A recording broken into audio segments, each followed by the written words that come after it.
And okay, so hello, good evening, and welcome to this event as part of Global Week. My name is Tom Sykes. I'm a senior lecturer in creative writing at the university. My research is sort of a mix of things, really. I'm a journalist and a foreign reporter who writes about parts of West Africa and Southeast Asia, but in sort of recent years, I've also come to do more sort of analysis of those sorts of discourses of foreign coverage of the media. This is my colleague Matt Alford. He's a visiting lecturer at the University of Portsmouth, but also teaches at Bath University. He's a seasoned media scholar. I think it's fair to say. I'm just trying to embarrass him now. No, I'm not. I'm being truthful about who he is and what he does. Matt has, for many years now, specialised in sort of critiquing Western sort of mainstream or legacy media, whatever you want to call it, coverage of non-Western crises and wars and conflicts and things like that. So I will just get into just mention title here, which I've sort of changed slightly because Matt was a late addition to the event.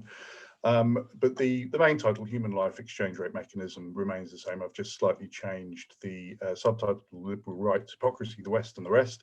And the way this is going to work, I'm going to talk very briefly, show you a few slides just to sort of illustrate my points. No more than 20 minutes, probably a bit less. Then Matt's going to come in. Well, in that, what I'm going to do is to maybe try to offer a bit of a sort of fairly broad theoretical framework. And then Matt's going to come in and give you, I suppose, more sort of detailed case studies and close sort of media analysis of particular sorts of incidents of Western coverage of the non-Western world that will kind of, illustrate and connect with what I'm going to talk to you about. Excellent. So I will, and then after that, I want to have a good amount of time for discussion. So, my thinking about this is always developing, always evolving. I'm happy for people to come in either by typing your questions in the chat box, or just coming in and talk, delivering it spoken word style.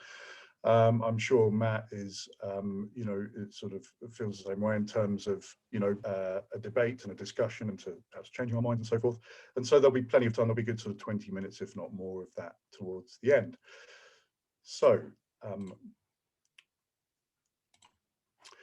okay. In our neoliberal profit-driven societies, elites like to quantify and compare the worth of human lives in various ways. This can be a kind of benign process, and sometimes it can be, it can be done in less benign ways.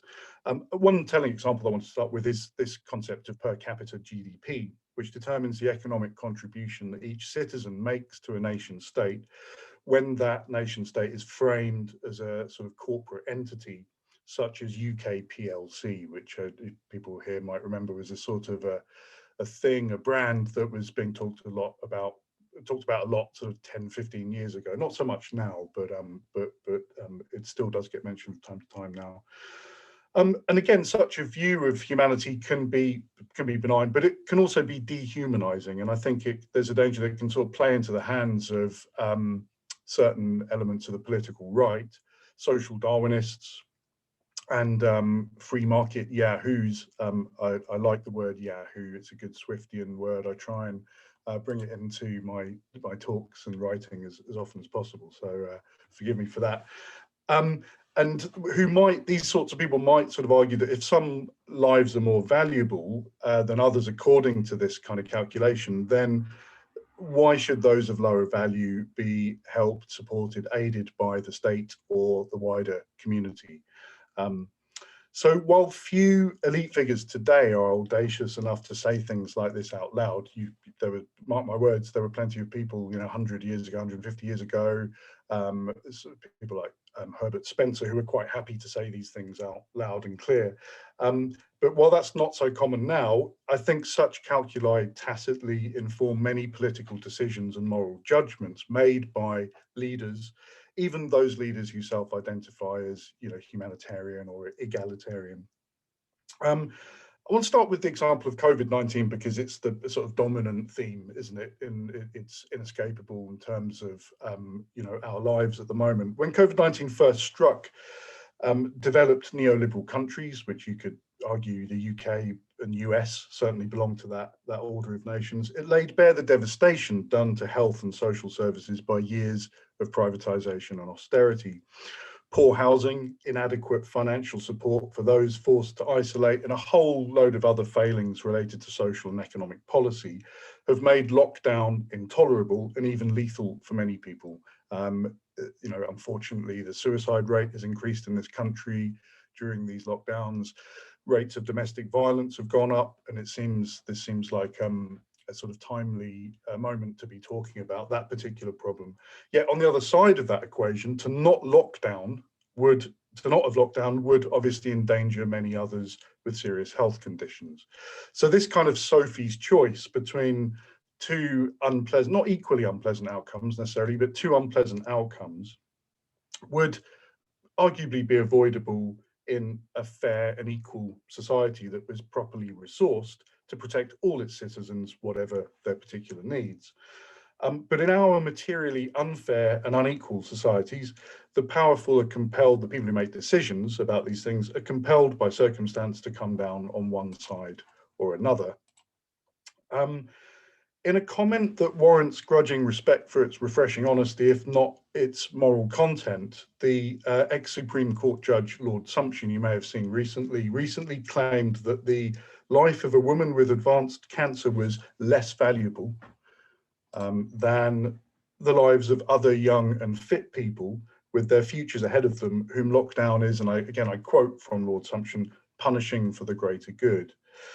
So this kind of reductionist mode of measuring one human being up against another is, as we've seen, is starting to sort of become a trope within COVID and these debates around COVID. But it's actually arguably much more significant, destructive, and certainly longer standing component of Western policies and attitudes towards the non-Western world.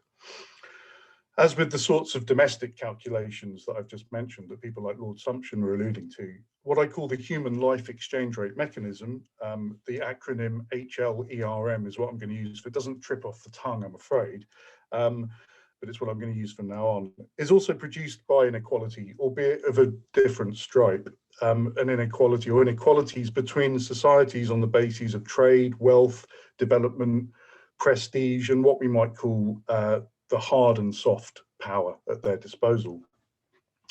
Now, the HLERM is not a new thing. It's not, it is certainly, its current iteration is defined by, as I say, the sort of neoliberal conditions we're under, but it dates back to at least the early modern period when Western colonialism was commencing and wars between European monarchies were the norm. The literary critic Martin Green has examined what he calls the nationalist slogan of that time, that early modern period, which prompted Shakespeare to make his character Henry V, here portrayed by Ken Branagh in the film from 1990, bluntly assert that one Englishman was worth 3 Frenchmen in the context of pretty much constant bloodshed between England and France. They didn't call it the 100 Years' War for nothing. According to the genocidal subjugator of the New World, Christopher Columbus, foreigners unfortunate enough to hail from outside of Europe were worth even less next to Europeans, a logic necessitated by the European project of violently expropriating land and resources from the Americas, and later, of course, Asia and Africa. With a magnification suitable to the greater cultural gap, writes Green of Columbus's brutal worldview, 1,000 Indians would not stand before 3 Spaniards. It's quite a curious calculation. I'm not sure quite how he came to that notion of 3 Spaniards equal 1,000 Indians, but that's what he said. So markedly and obviously different as Columbus's time was to our own, the sort of ideological contradictions are have some similarities with the contradictions of our time. So in Renaissance and later Enlightenment Europe, the HLERM that was applied to allegedly inferior bodies in the colonially exploited parts of the globe, which you could argue would reach its kind of nadir with the Atlantic slave trade, jarred considerably with new humanist ideas also coming from Europe about the rights of all men, although not yet women or anyone else, however they might want to identify, to freedom, safety and protection under the rule of law. Today, what the theorist M.G.E. Kelly calls the differential valuation of life covert in Western globalization and imperialism is somewhat incompatible with the rhetoric of diversity, equality and social justice, now sort of increasingly embraced by the very institutions that are culpable for these sorts of Western abuses of the rest of the world. This is something that Matt's going to speak to in more detail shortly. And, you know, these institutions range from the military industrial complex to the state corporate media and other actors. And I think as the Media Lens website put it quite eloquently last year, with at the height of the Black Lives Matter movement, and in this quote, they allude to the way that that movements like Black Lives Matter are sort of implicitly challenging this, you know, measuring or this quantification of people, of, you know, different lives in different communities and different parts of nations and the world. And they wrote, what does it mean when journalists who spent the last 2 decades promoting wars of aggression on brown and black-skinned people in Afghanistan, Iraq, Libya, Syria and Yemen take a knee? So aside from this chasm between what is opportunistically said and what is sincerely believed, the French philosopher Alain Badiou states that Western human rights discourse, which is supposed to apply to every human, wherever they are in the world, whatever social grouping they belong to, whatever creed they belong to, without prejudice, depends actually paradoxically on casting non-Westerners as somehow not yet eligible for human rights. And this is due to the assumption that, as Badiou writes, the misery of the third world is the result of its own incompetence, its own inanity, in short of its subhumanity. And I think the moment that you cast certain other people as being not quite human or subhuman, then they are sort of excluded or absented from this notion of what should be a kind of universal set of rights. And this highly selective conception of human rights is, Badiou argues, necessary to justify the latest iteration of Western military adventurism, of which Columbus was obviously a progenitor. He writes, from the heights of the West's apparent civil peace, it seems that the uncivilized demands of the civilized a civilizing intervention. Presumably once the uncivilized non-Westerners have been civilized by the civilized West, they will be welcome to the table. They will be allowed to partake of the human rights that Westerners enjoy. That's Badiou's way of looking at it anyway.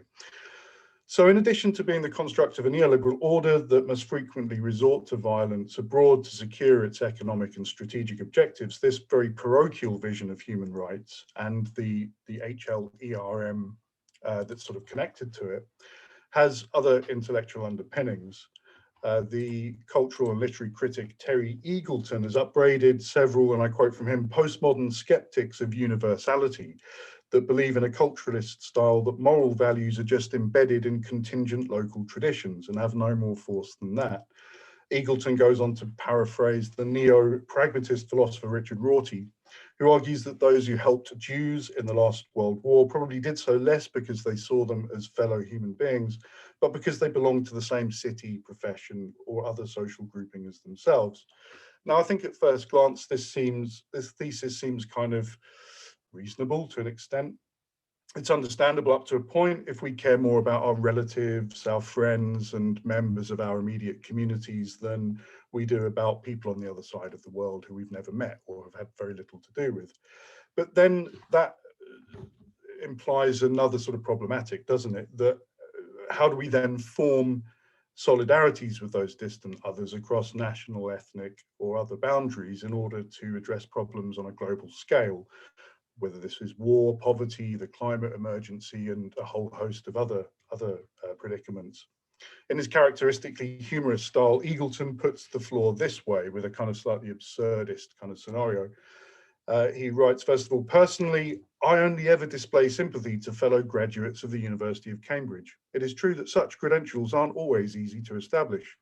I have occasionally tossed a coin towards some tramp whom I thought I recognised as a member of the class of 1964, only to retrieve it furtively again when I realised my mistake. And then more succinctly, Eagleton states, and I've reproduced it for you here in the slide, if my bit of Oxford survives a nuclear catastrophe, I really couldn't care less about the University of Virginia. So as I say, Eagleton has taken his critique to a kind of absurd level, but it does highlight a kind of flaw in this sort of neo-pragmatist way of trying to justify why values and rights aren't, can't always be universalizable. So it seems to me the contemporary HLERM is kind of what we are left, or what we're reduced to, when liberal moral principles that are supposed to be universal come into conflict or clash with the social, economic, and political realities that are necessary for the survival and the sort of material operation of liberal capitalism around the world. In this way, the HLERM compromises not only establishment reactionaries like Lord Sumption, but even certain liberal and leftist activists who are trying to improve the world in good faith. And here I want to just talk a little bit about Kehinde Andrews' new book, The New Age of Empire. Kehinde Andrews is a race studies scholar and in this book, he interrogates a range of what we would think of as most people would call progressive causes for providing, and he writes, a narrow focus on full humanity for workers in the West and merely the right to life for those in the rest. And he gives a number of examples of this, which I think are quite provocative. So he says, first of all, that absent from any of the analyses of the Industry 4.0 program, which I think people may have come across, which is this plan that's becoming more and more a thing in progressive circles, this plan to harness green and digital technologies to try to democratize Western economies and increase opportunities and redistribute wealth and so forth. But the problem with that, as Andrew says, is that there's no questioning of just where the West gets the money and resources needed to develop the next industrial revolution. And he says that there's not enough thinking about how the rest of the world outside of these sort of Western economies will be exploited and used so that this what's been called the fourth industrial revolution can be sort of driven forward. Andrews also talks about the much vaunted Preston model of community wealth building that people may again have heard of, that includes, amongst many other initiatives, a cooperatively run coffee shop. This is a sort of telling example that Andrews gives, who's, and again quoting from Andrews, success is only possible because of the racial exploitation of the poor people farming the coffee beans it uses for next to nothing. So however well-meaning these projects are, implicit in them is a judgment about the relative welfare and opportunities of those who reside in the developed world and those who do not or cannot. On a slightly different but related tack, and to sort of tie back to something that I mentioned near the beginning, we have the contradiction of what is maybe uncharitably called woke washing, and myself and Matt have written about this together previously, in which Western corporations, public bodies, government agencies, and dare I say even universities are decolonizing their practices and making commitments fighting racism and sexism within the workplace, which these are perfectly admirable aims. I myself, I'm sure there are other people here. But the problem is that simultaneously, these sorts of organizations are forming lucrative financial relationships with the armaments and fossil industries, which are complicit in destroying the lives and environments of many people of color, a disproportionate number of whom are women and children in many of these places, who are inhabiting the post-colonial world or the poor world or whatever you want to call it. So the thinkers that Eagleton lampoons that I mentioned earlier might well argue that, painful choice as it may be, we should privilege the lives of people we know, love and work with over the lives of those we have little or nothing personally to do with. But then that leads to another question, which is, what we might ask, well, what sort of a degraded world have we made that pushes us into such tough choices? And therefore ask what could be changed or should be changed about such a world in order to avoid these, very, very tough dilemmas. I'm going to chicken out of answering these questions right now. It may be something that we get into in the Q&A if people want to, to raise these issues again, and hand over now to Matt. If you want to take it away, Matt. And I'm just going to, while you talk, I'm just going to, there's a little bibliography there if people are interested later on, just so you know that I'm not completely conjuring what I've said to you out of thin air. And so there's just a couple of slides that will give you a link to a recent article that Matt wrote that he's going to sort of, I think, summarize or speak to now. So. Yeah, can you hear me okay? Yep. Okay. So, thank you, Benjamin. Thank you, Rachel, and everyone. So I just want to add a short story to that, a case study, which relates, I think, reasonably well to what Tom's saying about the value of human life over different societies, and as that is done through the media. And I'll tell you this through a story that was published recently that I wrote for the Morning Star. So several years ago, I wrote an article for The Guardian, and in it, I was talking about the CIA, and in it, I mentioned that the Mujahideen, which were this organization in Afghanistan, as you probably know, I just called them quite casually, uncontroversially, I called them terrorists. They had been the forerunners to Osama bin Laden's Al-Qaeda network that destroyed the Twin Towers. But then when it was actually printed by The Guardian, they had changed terrorists to freedom fighters. And I was like, oh, that's strange and curious. And I didn't particularly care, but I was just curious about it. And I realized that probably the reason that they did that was, at least at some level, ideologically, they were saying, oh, well, those guys were good guys at the time because they were fighting against the Soviet Union. And then, of course, they became bad guys immediately and automatically, axiomatically, when they declared war on the West. So it got me thinking about how, to what extent is it possible to get ideas that go against the ideological grain on Western foreign policy in particular into the mainstream. What will happen if you write it? If you write something really, really well and really, really accessibly, will it trump the ideological concerns that editors and owners have at those publications?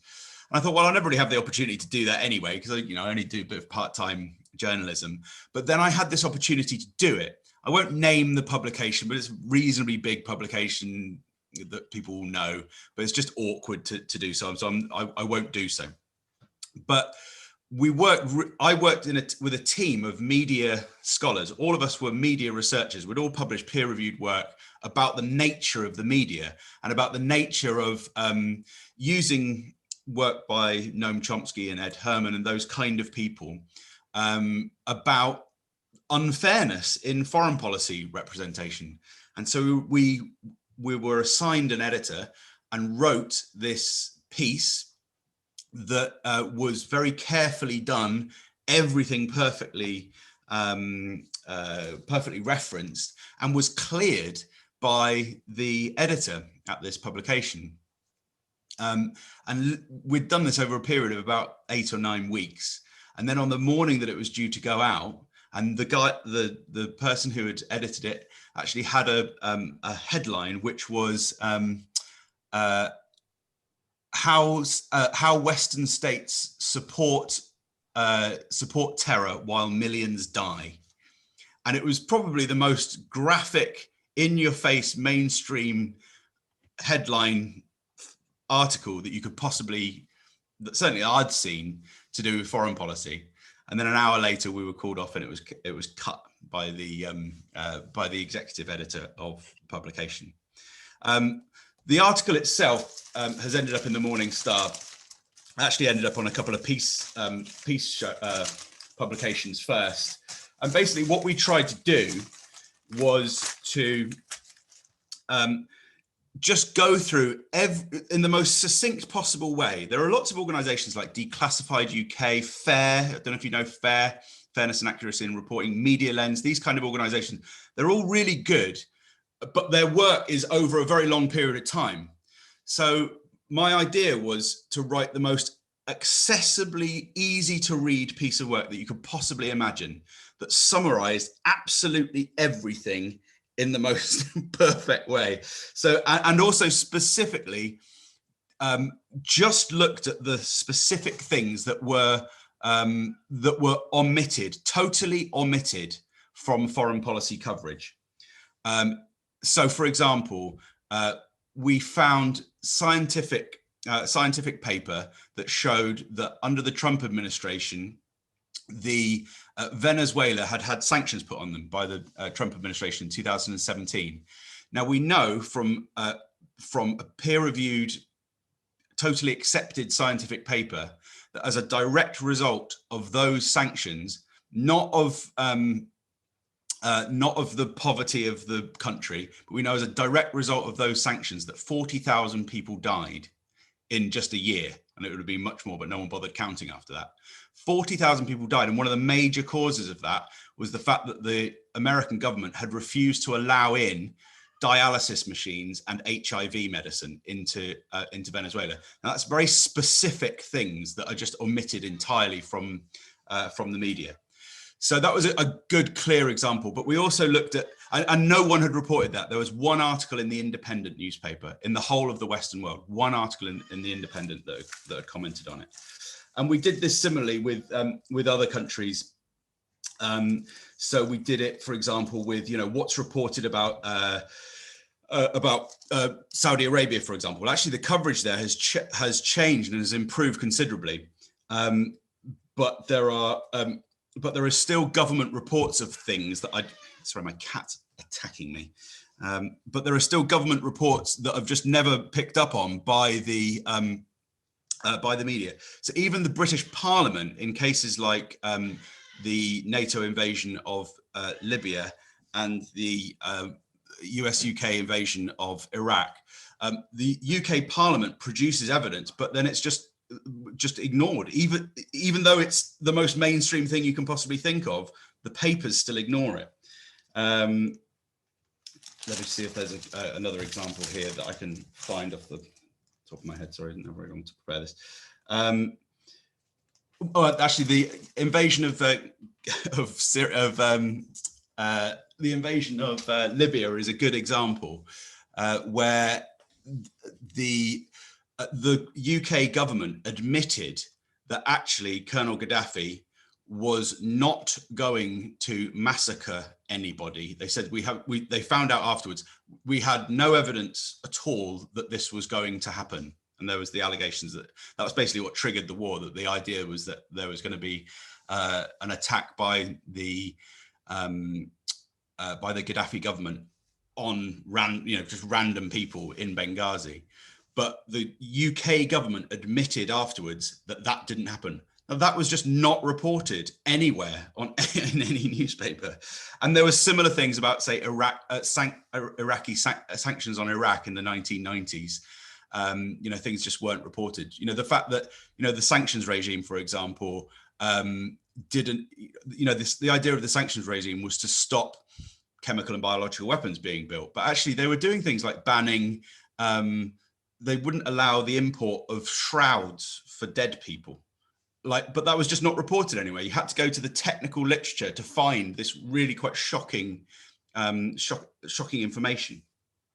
So we went through all of those examples. We also covered Egypt, and we covered, we mentioned Bolivia, although that's been more of a pertinent one recently.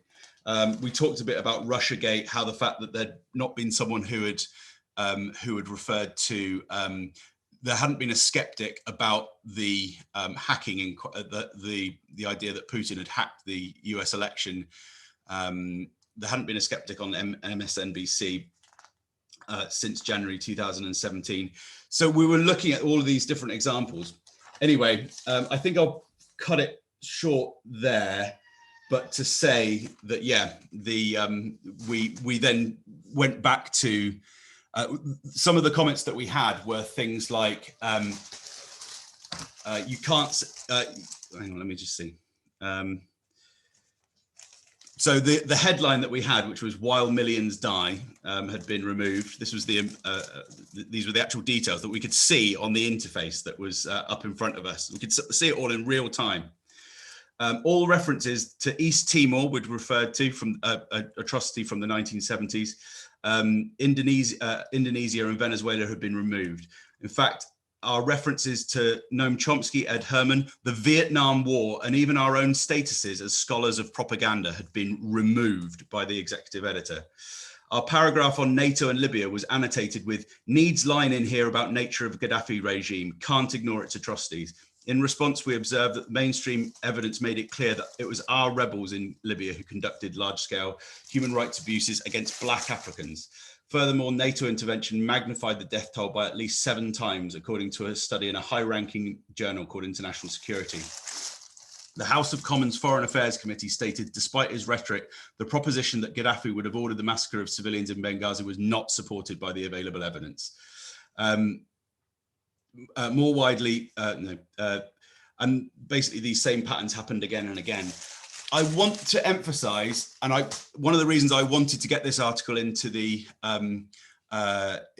Morning Star was because when this information kind of came out about what happened with our story, it was reported by the alternative media in kind of I don't know, ways that I didn't particularly like. So, for example, it ended up in a conspiracy magazine. I don't know if you can see this now. I'm just going to see if I can get you get this up. But it was reported in a conspiracy magazine as censored.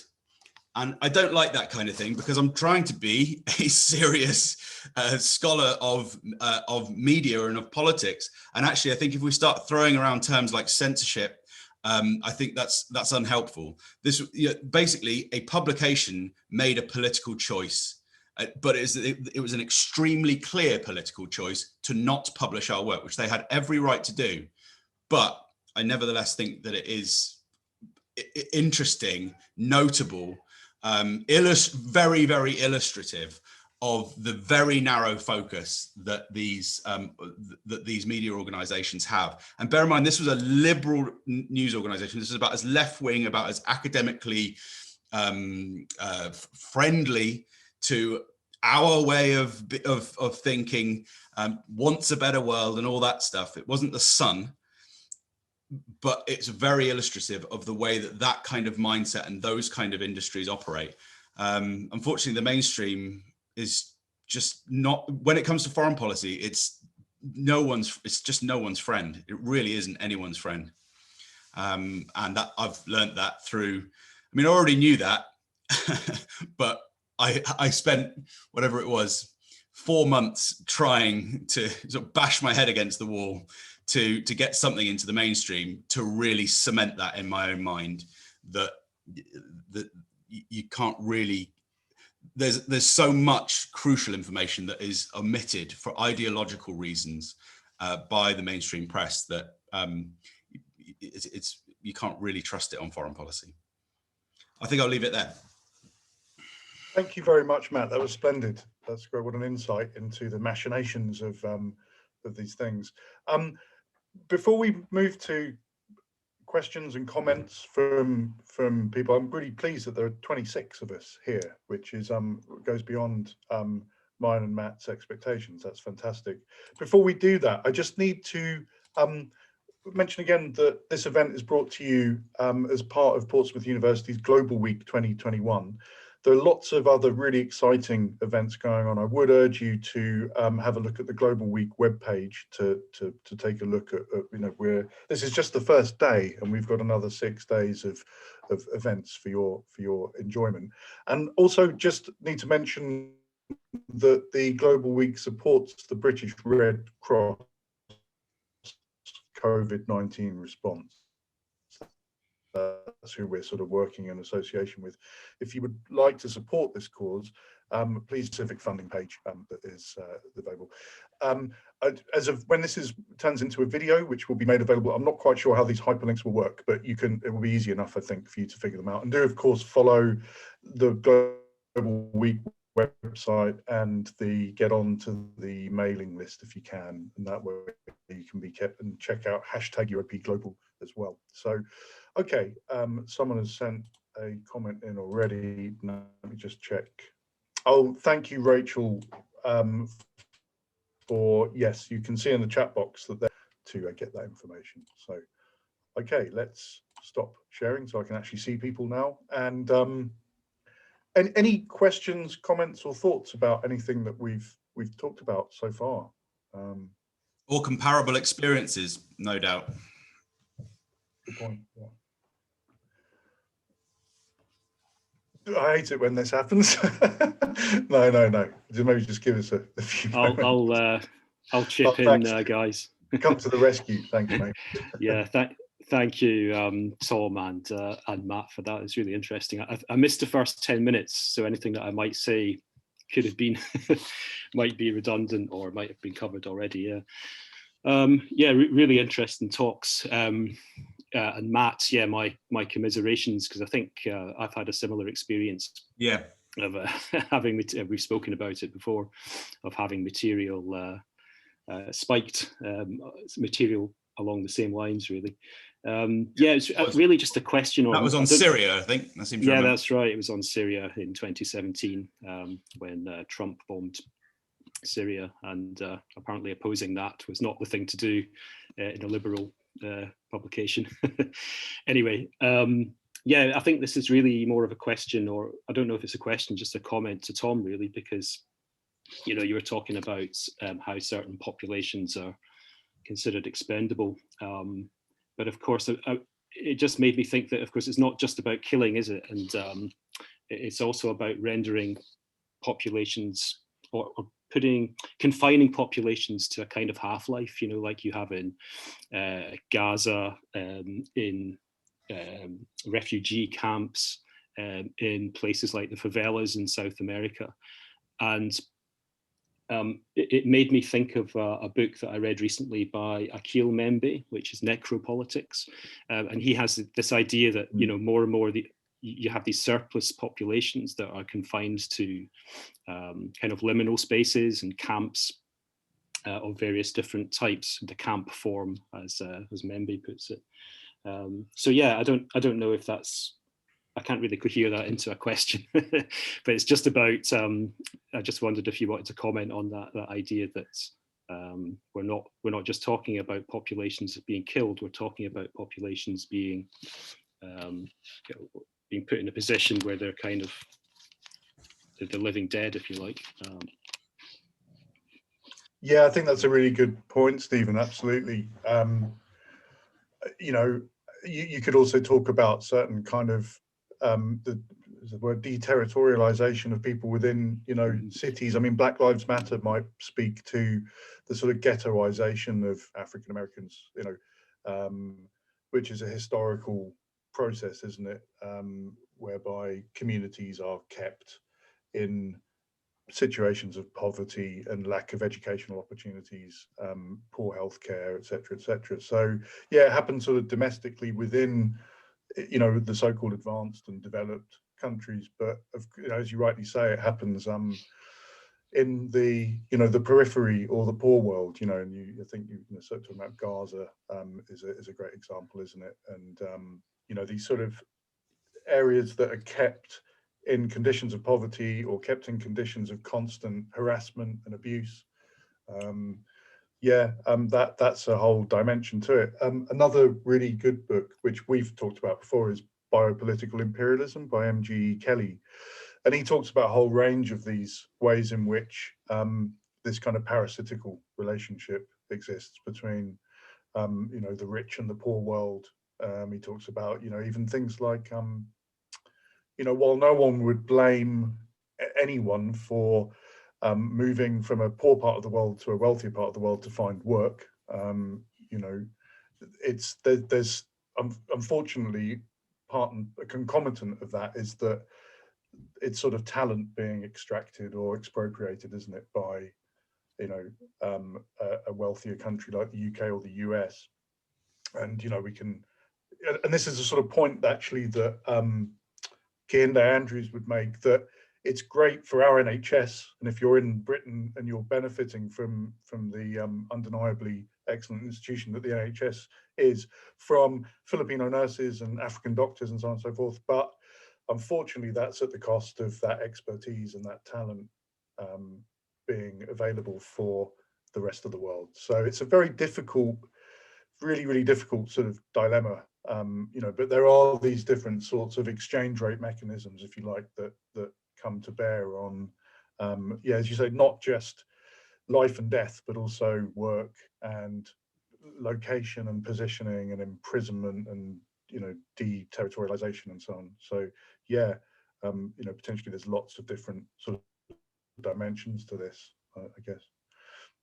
I don't know if you'd have anything to add to that, Matt, because it's something you're interested in. Well, I was going to say one brief thing, which was just that on Israel-Palestine and on Syria, they were two areas that because we wanted to make this the most mainstream stylistic thing possibly imaginable, that would have the least controversy with anyone, it's just purely the most obvious omitted facts. We actually left out things to do with Israel-Palestine, which you decide if that's morally right or not, but you know, it was one of those things. We left that out as a case study, and also we left out anything that was any hint of conspiracy. So, for example, there was a chemical weapons attack in Duma in 2018, which was used as a pretext for American strikes, and there is severe doubt as to whether that was conducted by the state. The expert opinion is split as to whether it was a false flag attack by the resistance on the ground.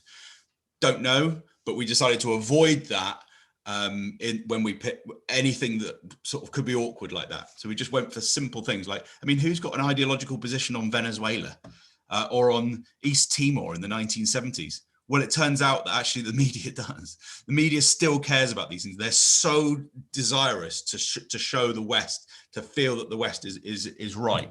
It's a slightly different culture, I think, to being kind of open, and you know, I think there's real doctrinal things that run through the all of those kind of organizations. It doesn't take much to have that sort of doctrinal shift.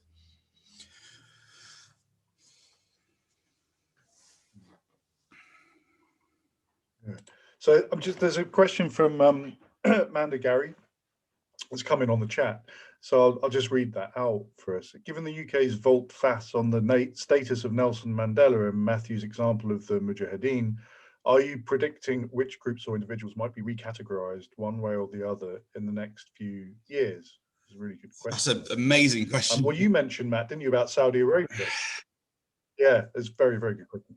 But you mentioned about Saudi Arabia, how it's like, what are the kind of, you know, sort of material conditions or the ideological conditions? How have they shifted so that we now seem to get more critical coverage of Saudi Arabia? I mean, I saw a very good documentary on BBC Two, I think it was a couple of years ago, 3 or 4 parts, where it was a huge expose of all the problems with the Saudi regime, you know, the kind of hounding of pro-democracy activists, the appalling treatment of women, you know, the kind of really horrific sort of you know, arms dealing that the West is involved with.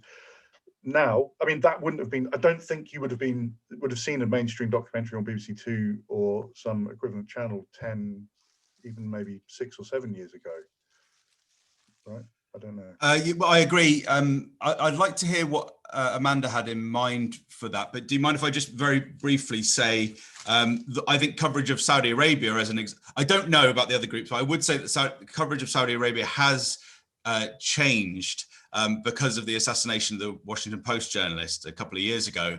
And so there's been a tonal change. But nevertheless, will that be sufficient to? Is a tonal change in media coverage sufficient to change actual policy? Seems unlikely. And it's interesting that in the updated version of the piece, I started looking into this more over the last couple of weeks, and there are still key things, again, reported by the House of Commons, but not by the media. So, for example, you'll find no article that shows how the UK military is essential to the war effort in Yemen by Saudi Arabia. I think there might have actually been a Channel 4 news report once that alluded to it because it followed British, it followed the planes going into Saudi Arabia, but no newspaper has covered that at all. They do talk about arms sales, but not about about how Britain is essential to actually facilitate that war. If Britain wasn't doing the training and doing the supplies on the ground there, that war could not be prosecuted. And bear in mind that's been going on since 2015 under Obama.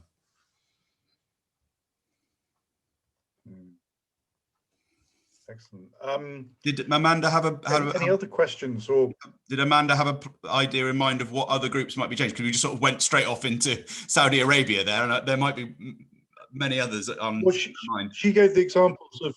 Sorry if I didn't make this clear. Nelson Mandela, obviously there was a change, was it a massive change in sort of attitude towards him from the West as being, he was, Thatcher called him a terrorist, right, didn't she? And then not even 10 years later, he became this kind of secular saint, this kind of liberal hero of anti-racism and sort of social justice. She also mentioned the Mujahideen, which you already talked about. But I guess as these kind of strategic objectives change, so the casting of these sort of groups abroad or these figures abroad changes. Oil may become less important, in which case there might be a freeing up of the ability to treat Saudi Arabia with the kind of disdain that their government deserves. I'm also conscious of Vietnam and how there was such a significant shift there that the personnel who'd been out there came back and really hated themselves for being involved in something where public opinion.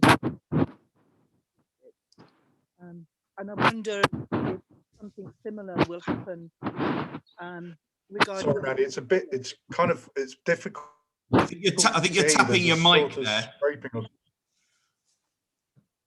think you might be tapping your mic. Sounds like there's a sort of scraping or scratching sound that's drowning you out. Sorry, Mandy, we can't quite. It's quite interesting actually. We began just referring to Vietnam very, very briefly. We actually we began the article. We began the article by referring to what we called the greatest case of media conformism and groupthink from the 1960s, which was the idea that the United States was defending South Vietnam against North Vietnam. But actually, Chomsky pointed out at the time when he first got into activism, he said, well, you're not defending against North Vietnam, you're attacking South Vietnam. And this was heresy. It was barely kind of understood because it seemed such a strange thing. It's like, no, we're there with troops in South Vietnam to defend it. And it's like, well, actually, if you go to the map of the bombs that fell on Vietnam, look at the end of it. You'll see by 1975, 2/3 of the bombs from the United States had fallen on the South. So, it was kind of a macro scale of that old saying, we had to destroy the village to save it from itself. It's the same thing, but on a nationwide scale. And of course, that nationwide scale actually also went into Laos and Cambodia as well. But these are historical things, but there's a similar thing going on with a genocide in East Timor. And those kind of huge heresies, huge things that just can't be said, can't even be recognized at the time. And I think that goes back with philosophers going back. There's always huge things that people can't get their heads around, whole organizations, whole institutions. But that's a slightly different thing. There's another question, I think. Oh, no, Anne has to leave. Oh, Amy has raised her hand, so virtually. So go ahead, Amy. Yeah. Hi, thanks. I just wanted to ask if you had any more information or any interesting research to share, kind of bouncing off of the HLERM thing, and kind of the comment that you made about like when quote unquote the non-civilized are made civilized by the civilized, and they can enjoy the privileges and the rights of the civilized. I was wondering if you had come across any kind of interesting research of that kind of process of, like, for example, when an asylum seeker comes into the UK and they are they have all the challenges kind of because they're seen as a lesser person, what the kind of process is of, like, okay, they've been accepted, their asylum claim is accepted, that's one step, and then they get a job, so that's another step, they're in an even higher regard in the eyes of society. That kind of like process of, like, okay, after they've been put onto certain scale, like the climb up the scale, if I've explained that in any kind of comprehensible way. Yeah, no, that's a really good point, Amy. Thank you. And I think what you're talking about is a sort of inversion of what Badiou. I got that quote from Badiou about, how non-Western people in the poor world become eligible for human rights. And what you're talking about is, yes, that can be done through, as you rightly said, people migrating to the imperial center, or the sort of Western world, and going through a process of trying to sort of integrating or doing what's expected of them to become like the majority. And obviously there are all sorts of all sorts of kind of problematics related to that link to sort of belonging and what people have to do in order to feel like they are accepted by a society.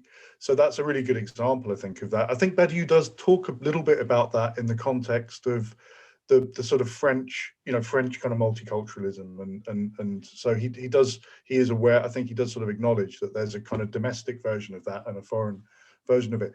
In terms of other examples of where that's happened, I mean, I suppose maybe it's a case of when countries do finally submit to Western power as a result of military intervention or other forms of cultural imperialism, they then do start to be sort of valued as being proper human beings and therefore eligible for those sorts of rights. I'm trying to think of, all they get. I mean, the case of, Chomsky, Matt also mentioned Chomsky. Chomsky's talked about the case of Hawaii, which was brutally annexed by the Americans in the late 19th century and became the last state, the 50th state, I think, of the US. And so in that, of course, there are still appalling inequalities and various kinds of discrimination that go on across the United States and in Hawaii. But I suppose once maybe when you are formally annexed or become part of an empire, you become a state of the United States or whatever configuration you're talking about, you're then at least subject to the kind of laws of that state, and then in theory at least you're eligible for certain rights. But whether the question is whether in practice people actually can exercise those rights. So that's one example that I can think of. I'm sure there are others, but of course that doesn't happen when the military operation doesn't go to plan. I mean, the United States couldn't force Vietnam into its orbit. 3 million dead, I think, in excess of 3 million dead, absolutely ravaged, as Matt was talking about, by American bombs. I think in Operation Rolling Thunder, in 2 weeks, they dropped more bombs than any side did in the whole of World War II. and still they couldn't bring Vietnam under the heel. I mean, Vietnam is now closer to China, I think, is really, you know, and has remained a sort of state, a strange kind of state capitalist, quasi-Stalinist sort of regime today.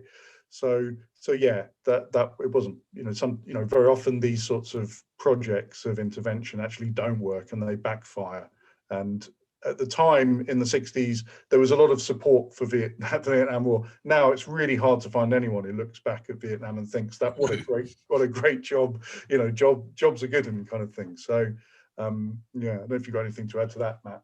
Well, only that shows the importance of very targeted media, because as soon as you know look back on it with dispassionately, like we can now, you know, some the things that happened in the 60s and 70s were just so clearly disgusting. But at the time, you know, the media was on side, so, or pretty well on side anyway. There's a bit more freedom in the way that conflict was reported. But you know, it just shows the, you know, how a population can be dragged along very dangerously with all sorts of different enterprises, most horrifically war. Should we have these questions are so damn good. I wish we had some kind of more time to accommodate more if people have more. Paul has one.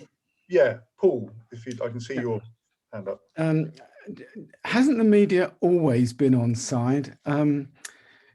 In terms of foreign policy, I mean, I had a job once in one of the famous clubs in London, and you know, you'd always see the media, you know, sitting, you know, having lunch with, you know, certain people in the Foreign Office, and then, you know, a week later there'd be a really sterile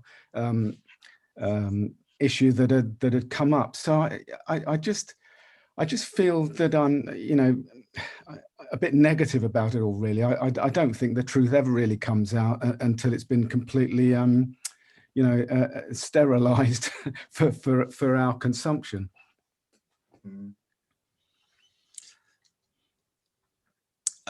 Well, yeah. I mean, yeah. I guess the point is that you could almost say this is very predictable, but I guess the main point is that by any textbook version of what the media does, the media is there in opposition to the government, is there to hold politicians to account, is there to check the atrocities committed by states, by their own states. And typically the media is presented as, by anyone with any kind of power, and by themselves, by journalists themselves, as being very oppositional and being campaigners for truth, democracy, and the American way, Watergate, and all that kind of thing. So one of the reasons that it matters to say it is because that view is quite prevalent, probably the dominant sort of textbook view of the way the media works.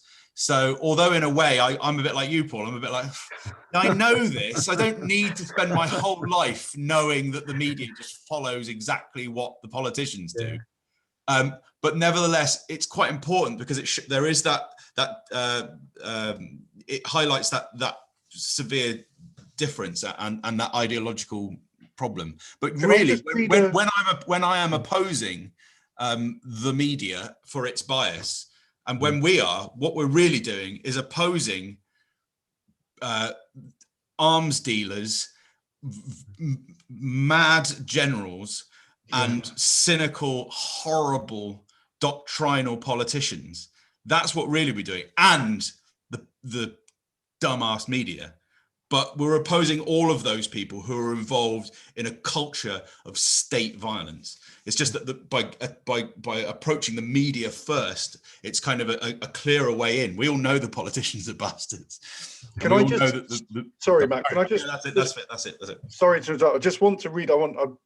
In case we're in danger of all agreeing too much, I just wanted to read an interesting comment from Benjamin Bray. Thank you. He says, as someone from the United States, I can say from my limited personal perspective, attitudes towards the Vietnam War here are still mixed. There was a documentary by Ken Burns, which is very good. I've seen some of that came out here that was still really controversial even today. So yeah, I suppose you're always going to have, you know, sort of disagreement and different ways of kind of remembering and different sort of perspectives on these events. We're going to have to bring it to a close. Already people are saying that they've got other meetings to get to, and so forth. So it just remains for me to thank most of all you guys for coming along, and for your, like I say, excellent questions. Really, really perceptive. I wish we had more time to kind of deal with them in more detail. But thank you to Matt for agreeing sort of relatively late notice to kind of chip in. I think it was a really important contribution. Thanks to the University of Portsmouth for hosting this, to Claire and Rachel and the others for setting this up and letting us do this. And please do check out other Global Week events, because it's a really sort of varied and intriguing sort of variety of different events. Thanks very much. Really kind comments in the chat as well. Thank you for those. Yes, absolutely. Yeah.